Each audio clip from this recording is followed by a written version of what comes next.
You're listening to The Bible Guys, a podcast where a couple of friends talk about the Bible in fun and practical ways. Hey everybody, we are the Bible Guys. And we're going to do a podcast today. That was our intention. Yeah. And so hopefully your intention was to listen or watch, which by the way, we still have slightly more listeners than watchers. Yeah. It's always growing, but it seems like the listeners stay just a touch ahead of the watchers. Yeah, for sure. Yeah. Which is great. Well, and some people just can't stand to look at our faces. And you know what? We do not blame you. Yeah. Actually, I think it's that we have a lot of people who listen to us while they're driving, driving to work and stuff like that. Yeah, I think so too. Yeah, and people or work out. Yeah. Right? There's a lot of people who download and all that stuff, right? I had one couple, they said that they put us up on their big 75-inch TV while they're having coffee in the morning before they leave for work. That's dangerous. I was like, that's rough. Yeah, that's rough. That's rough. These people, we're sorry. Hey, good morning. Hey, so we had a segment today Desiree has chosen, and it's much like Taboo. She calls it Guess the Word. Very sophisticated renaming of that. Yes. Mm-hmm. And Guess the Word. And now, I've been accused in the past, not accused, it's been pointed out that sometimes what I try to do to prepare for this, because we don't read segments in advance. That's right. Right? We just look at them as they're handed to us, and we say, "Oh, this is what we're doing right now." Yes. But sometimes it's been pointed out that I try to go, "Okay, how could I do this word quickly?" Well, I've not looked at these words. Okay. So I've decided to just do them like the game Taboo. Just doing them like the game. You drew the card, and now you have to do it. Yeah. So here's what we're going to do. If you are watching, hopefully, what we'll do is we will put on the screen the words that I'm not allowed to say. Because if I say these words or a form of them, then it's a buzz. Okay. You know what I mean? Okay. Here we go. You ready? Yes, sir. Okay. Gee whiz. Ready? I don't know. Expletive. No. Here we go. Oh. Ready? Yes. Oh, gee whiz. Okay. A person who crosses over to the United States. Immigrant. Could be called, another a traveler. That person is. Tourist. They're not native to the land. They are. Foreigner. Yes. Foreign. Yes. Foreign. Yeah, well, you said foreigner. Foreign. Foreign. Government. I thought you said foreign. That's okay. I said foreign and foreigner. Yes, so foreign. Okay. I wasn't allowed to say language, alien, abroad, country, or strange. Okay. So I said United States because I wasn't allowed to say country. Yes. All right. Gee whiz. Okay, here we go. Ready? Yes. Married to share. Sunny. Yes. But Sunny, I'm guessing. Correct. I wasn't allowed to say bright, cloudy, day, afternoon, or days. Okay, very good. But hey, that was a good one. Thank you. That was a good one. Thank you. All right. Oh, gee whiz. Okay. So we have 3 G whizzes. This is a good game, people, if you're keeping track. Okay. Ready? Mm-hmm. Wonder Twin Powers. Wonder Twin Powers? Wonder Twin Powers. Unite. Oh, I don't know. You don't know that? No, I didn't know the Wonder Twins. Wow. That is going to change my thinking here. Okay. All our listeners know. When a person is not a couch potato and they decide to get up and to move, they become active. Yes. Oh. Active. Yes. So do I need to say active or activate? It's Wonder Twin Powers, activate. Yes. I was going to get you to say activate. I was going to say, okay, now chop that word out. Yeah, okay. To its root word, active. Yeah. Okay, so there you go. But I wasn't allowed to say passive, which is, right? Yeah. Lazy, lively, yes, hyper, or inactive. Okay, well, I'm sorry I didn't know the Wonder Twins reference, but we got it. Active. You didn't watch the, oh, that's right. You grew up without a TV. No TV. What am I thinking? Yeah. Good gravy. Okay, here we go. I lived a weird life, dude. Yeah, you did live a weird life. Okay. Hopefully people who don't have Bible facts, if they listen to this podcast, they are what? Biblically literate. No, when they hear our podcast, hopefully they are what? Taught. They're gaining facts, which means they are smart. No, they are in the process learning. of... Yes, learning. Learning, okay. Yes, I wasn't allowed to say knowledge, education, school, teaching, or books. Oof, okay. Yeah, very good. Learning. You did a really good job getting to that one. Okay, thank you. Good job, Chris. Thank you. This one is probably the hardest of all 5. Okay. And If you come upon me and I am performing an action that you don't understand, you might ask the question, what are you doing? That's correct. Wow. I was not allowed to say active, nothing, done, acting, or things. Wow. What are you doing? Yes. Doing. Wow, that is a tough word. It was tough. Yes. Doing. Yeah. Doing is doing. Well, is she trusts you. She trusts you. She knows you've got this one. Who?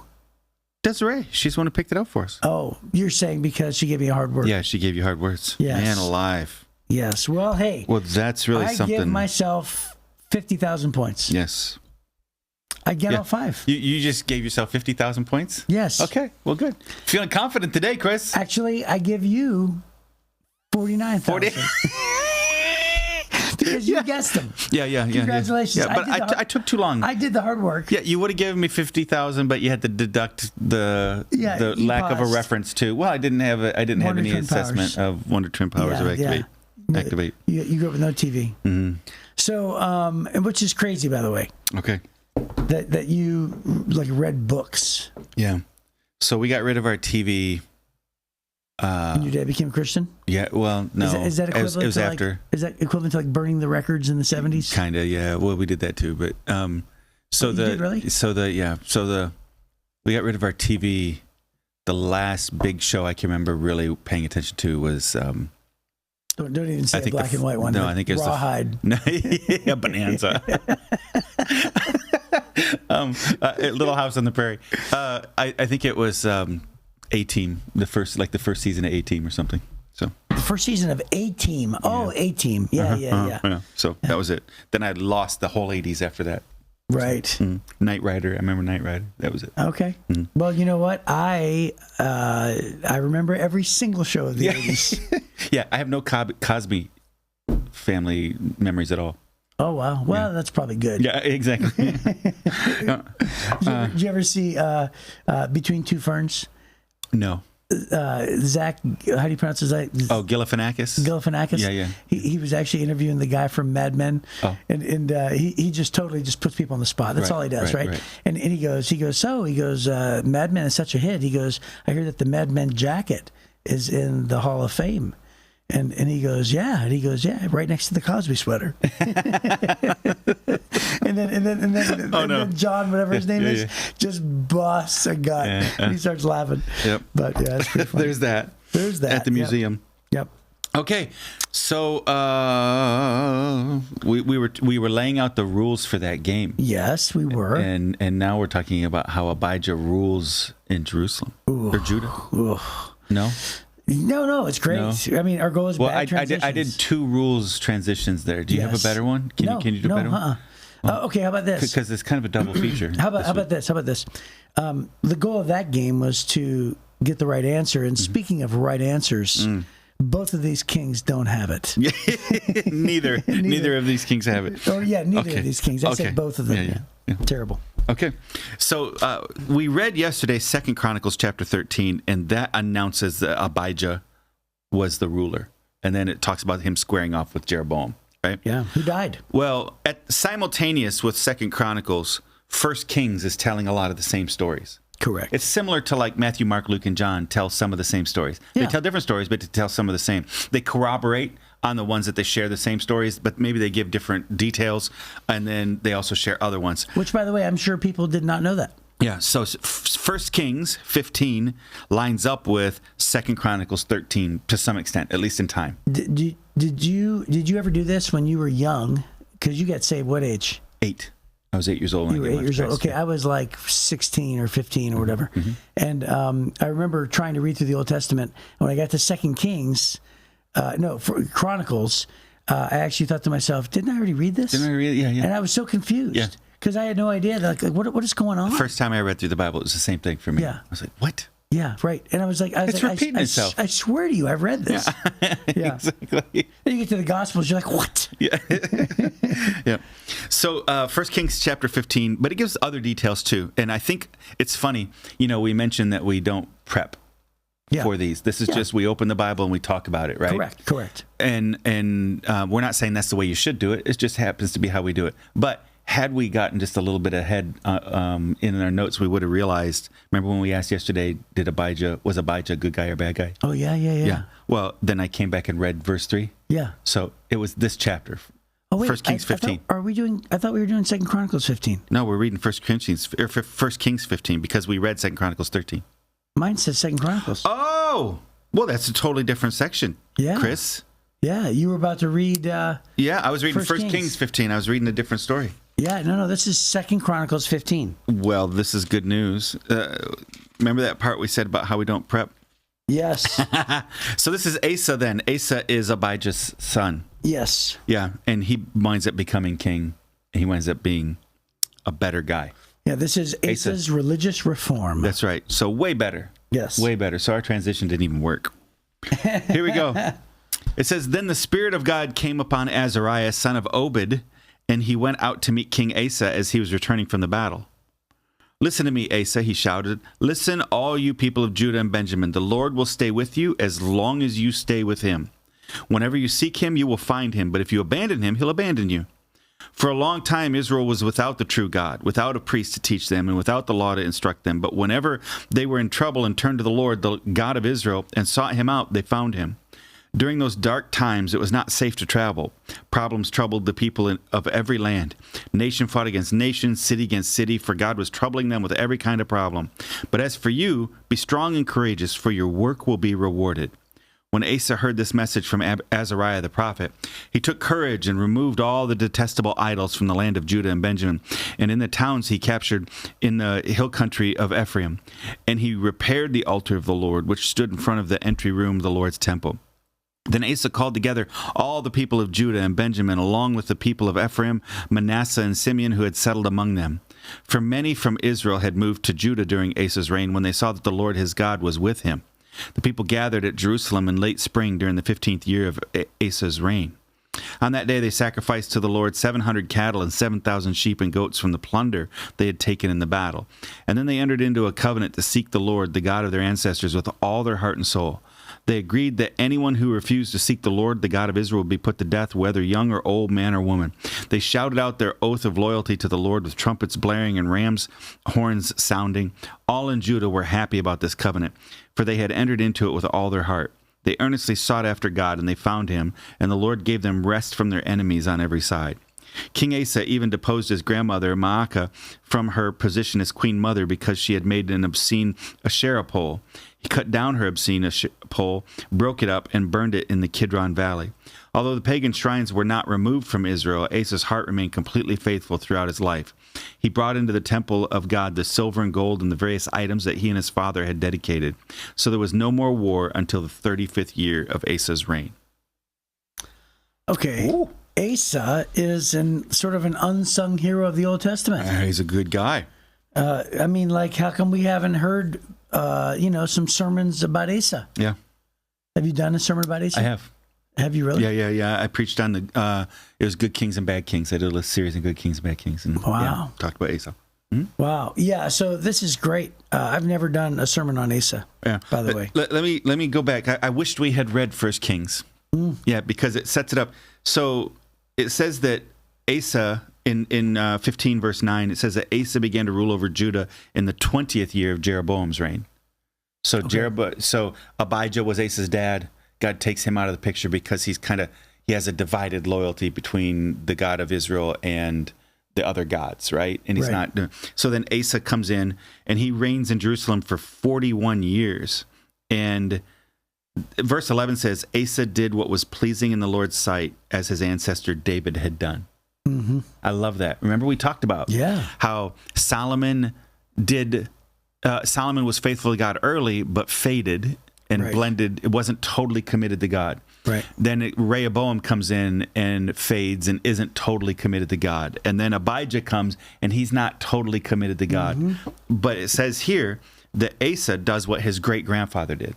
Which is awesome. Right? And that's why God blessed him. And so it says he banished the male and female shrine prostitutes from the land and got rid of all the idols his ancestors had made. And then he deposed his grandmother, cut down the Asherah pole. The Asherah poles were were worship. They would worship around them, kind of like the maypole in Europe in the day. They would worship around them. They had all these rituals around them, and it was a phallic symbol. Yep. Was what I was talking about. So very, very sexualized religions that they would have, and he fired his grandmother from being the queen mother. Right. Yeah. And, he did it. and it's pretty gutsy guy. Yeah, and the thing that stands out to me is he said, if you don't seek the Lord, we're going to kill you, whether you're old or young, or whether you're a woman or a man. We're going to put you to death if you decide not to worship God. That is a heck of a dedication right there, buddy. Yeah. He's saying we're in it to win it. We're not messing around. We're not messing around. Now, that was his choice. That's not a command from God. No, for sure. Right? So I would not advocate that. That's not the best evangelism strategy, I don't think. Yeah, but, I wouldn't think so either, but we got to talk about it. Yeah, that's what he did. Yep. But to sacrifice 700 cattle, 7,000 sheep and goats, and then entering into a covenant of the Lord. Holy cow, what a great moment. Yeah. What a party. And so to, offer God an offering. By the way, have you ever personally offered God like a drink offering or something like that? Have you ever done those kinds of things? Yeah, we've done a few of those as, symbolic. Yes. Teaching about the different offerings. Yeah. I remember one time I was at a youth retreat with my teenagers, and we were talking about fasting, and I was actually going to teach on an offering because there's different types of offerings to the Lord, and you remember when they went down and they grabbed a drink for King David, and then David poured it out as a drink offering. Yeah. So I thought to myself, okay, what I'm going to do is I'm going to sacrifice eating or drinking for all the way up until this message. And so we were going to eat dinner before, and we were away at this retreat. And I said, okay, God, what I'm going to do is I'm going to say, God, I'm not going to eat. And I'm just going to, say that I'm going to fast during that dinner. And then people are going to wonder, Chris, why aren't you eating? And then what I'm going to do is I'm going to say, okay, here's what the Bible talks about fasting, about drink offerings, about all these different things. We'll come to find out as they're prepping, and I'm thinking, okay, God, I wonder how this is going to be significant. I wonder how, this is going to stand out as a great teaching lesson. And as we're prepping for the food, I remember Wendy came to me and said, Chris, I have a surprise for you. I've made for you my homemade lasagna for dinner tonight, and I did this for you. No. And so here she's feeding the whole youth group with this massive undertaking of this made-from-scratch lasagna. Yes, with love for Chris Zarbaugh. With love for Chris Zarbaugh. And I looked at her and I said, I can't eat it. And everybody was wondering, why aren't you eating it? And then I had to teach on it. But isn't that crazy? Wow. It was crazy. Yeah. But what a sacrifice. I'm like, okay, God, I love you more than Wendy's homemade lasagna, right? Now, after you're done preaching, did you go in there and devour the rest of it? I did the next day. Yeah, okay. Because I felt like it had to be, you know what I mean? I felt like it had to be like a lesson that was worthy. Well, if I'd promised the Lord I would hold off until I preached, I would have been just tearing into that thing. It would have been like a 6-minute message. Right. I'm not as good of a Christian as you. Drink offering, amen. But it was really funny. So it's interesting, again, as you read the different, stories and things, Asa is like God. Nobody can, in 2 Chronicles chapter 14, he goes to war. The war that it talks about here, right, that we just read, he goes to war and he says, God, nobody can help us but you. We worship only you. He's publicly declaring in front of his people, his armies, all this stuff. He's got 580,000 fighters in his army. He's going to go fight against these Ethiopians, and the Ethiopians come with 1 million. Well, you'd feel like 580,000 is pretty good. When you start 580,000 men marching will shake the ground. Right. So you'd feel pretty good to come over the hill and go, oh, shoot. Right. They brought 1 million. Right. And so Asa calls out to God and goes, God, there is, and publicly in front of everybody, we have no hope but you. And you are and God gave them a great victory. And it's in that context that now he's coming back. And it talks about how he left that battle, right? Isn't that what it says? And he came back, he goes out to Azariah, the son of Obed, goes out and meets King Asa as he's returning from that battle, where he'd already publicly said, God, we have no hope but you. Right. In this crisis moment, when you are faced with a crisis, you either run to God or from God. And this seems to be the pivotal moment in Asa's life where we see him go fully public, because it's after this declaration that, God, we have nobody to trust but you. What's the phrase? I just saw it here a second ago. He says, then Asa cried out to the Lord, O Lord, no one but you can help the powerless against the mighty. Help us, O Lord our God, for we trust in you alone. It's in your name that we've come against this vast horde. O Lord, you are our God. Do not let mere men prevail against you. So the Lord defeated the Ethiopians, it says, right? Yeah. That's his first public declaration that we see. And then after that, all of a sudden, once you go public with your faith, it's easier to stay public with your faith. It's easier to stay courageous, even when people push back, even when your grandmother pushes back against you in this situation, right? From that point on, he starts going, and he's just getting rid of all the Asherah poles. He's running off all of the prostitute priests and priestesses and all the temples. He's doing all that stuff. And then he goes to the people had allowed the temple in Jerusalem to go into disrepair. He repairs the altar in the temple in Jerusalem. He begins to reestablish the worship of God in Jerusalem, all these great things. And I love that, you know, there is something about that. For some of our listeners, you have not let your coworkers know you're a Christian yet. You haven't been bold yet. Or family members, you're a little embarrassed about it or whatever. And Asa, it seems like he goes boldly when he's confronted with a problem. He finally goes, I'm all in with God. I have no other hope. But then from that point on, it was way easier to stay that way. He becomes more bold. When you make a bold choice, you become bolder and bolder. When you make a courageous choice, courage tends to follow courage. That's what happens. And so for Asa, he makes this courageous declaration, I'm all in with God. Then he gets back home after winning this battle and goes, we're all in. All y'all people, I'm your king. We're all in with God now. Grandma, get out. Right. If you're not going to worship God, then I'm not going to let you have this authority anymore. I'm even going to cut down your Asherah poles. He had tremendous courage. I love that part of Asa's life. Hey, excuse me. This reminded me of something that just happened a long time ago. Holy Christmas. Excuse me. A long time ago, like 10 years ago, I had heard from Erwin McManus something that I thought was really cool. And he had said, he's like, yeah, did you ever go out with a group of friends and they're not Christians, they're not like religious, and they don't believe in God, whatever. And he goes, and you're all getting ready to pray and you're at this meal, and he goes, you don't necessarily want to make them feel like guilty because you're praying, and it's like you're making them feel uncomfortable and all these different types of things. And you know, and of course, you know, I've been there, right? And he said, and he goes, here's one way to do it. He goes, take your glass and say, to the king. Right? And he says, to the king. And so you and your friend who are Christians, he says, you salute each other to the king. So I thought, oh, that's really cool, right? Because then everybody around the table goes, what do you mean to the king? To the king, yeah. So anyway, so for years I would talk about this, you know, and I every once in a while I would do it even, and then one day I came across a guy who apparently despised this idea, right? And so, and you know him, he's a good friend of mine.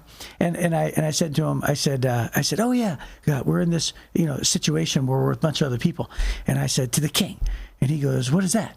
And I go, well, you know, just so you don't make people feel uncomfortable, blah, blah, blah. And I said, so that, and he looked at me in absolute disgust, and he goes, yeah, so we're going to pray now. So he's like, so pray with me.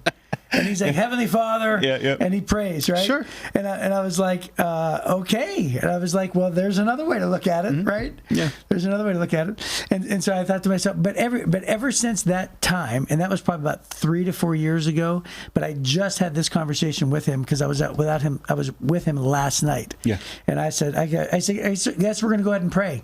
And he goes, yeah, we're going to pray. You know? and so anyway, it was just great because that is another way to look at it, right? Yeah. So another way to look at it is like, hey. We live in a country where there's no real danger. I've told some of my friends in other countries where there's a lot of danger where they go, oh, we don't. Or they pray with their eyes open like they're talking. Right. Lord, thanks for the food while they're talking, you know, like that. Oh, yeah. And I say, hey, I know a guy, he just always says to the king.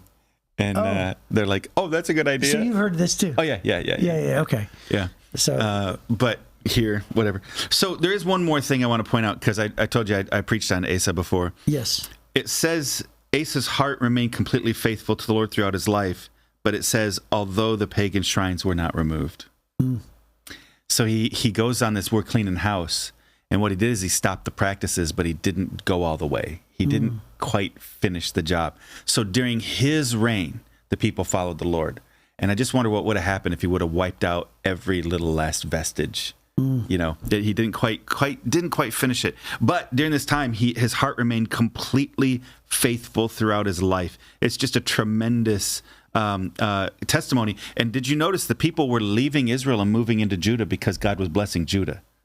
Boy, the benefits of having somebody who's pointing the people towards God, following God's way, there's always blessing with that. Yeah. And so you see the people there's no more war for 35 more years in Asa's life because he's following after God. So it's pretty incredible. That's awesome. Yep. Okay. Well, hey, that's our time. So we will see you next time on the Bible Guys.